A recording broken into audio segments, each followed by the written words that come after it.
শ্রীযুক্ত নন্দবসুর পার্টিতে শুভাগমন শ্রীরামকৃষ্ণদেবের। এখন পঞ্চম অংশ, দ্বিতীয় পরিচ্ছেদের পঞ্চম অংশ। শ্রীরামকৃষ্ণ: তোমরা কোথায়? তিনি সব হয়েছেন।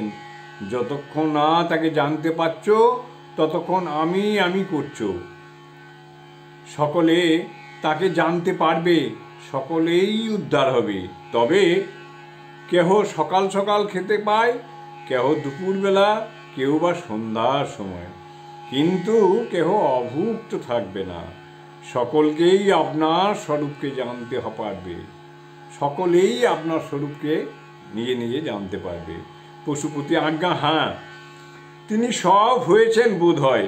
শ্রীরামকৃষ্ণ: আমি কি এটা খোঁজো দেখি, আমি কি হাড় না মাংস না রক্ত না নাড়ি ভুড়ি? আমি খুঁজতে খুঁজতে তুমি এসে পড়ে, অর্থাৎ অন্তরে সেই ঈশ্বরের শক্তি বই আর কিছু নাই। আমি নাই, তিনি। তোমার অভিমান নাই, এত ঐশ্বর্য আমি একেবারে ত্যাগ হয় না। তাই যদি যাবে না তবে থাক শালা ঈশ্বরের দাস হয়ে। সকলের হাস্য।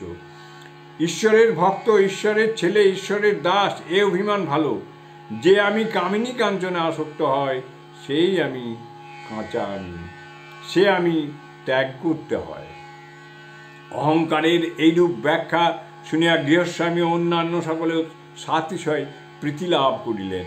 ঐশ্বর্যের অহংকার ও মত্ততা। শ্রীরামকৃষ্ণ: জ্ঞানের দুটি লক্ষণ, প্রথম অভিমান থাকবে না, দ্বিতীয় শান্ত স্বভাব।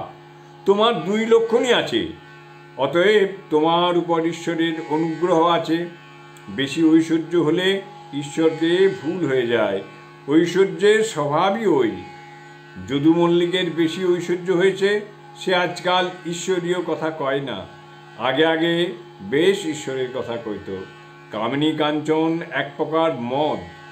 অনেক মদ খেলে খুড়া জ্যাঠা বোধ থাকে না, তাদেরই বলে ফেলে, তোর গোষ্ঠীর মাতালের গুরু লঘু বোধ থাকে না।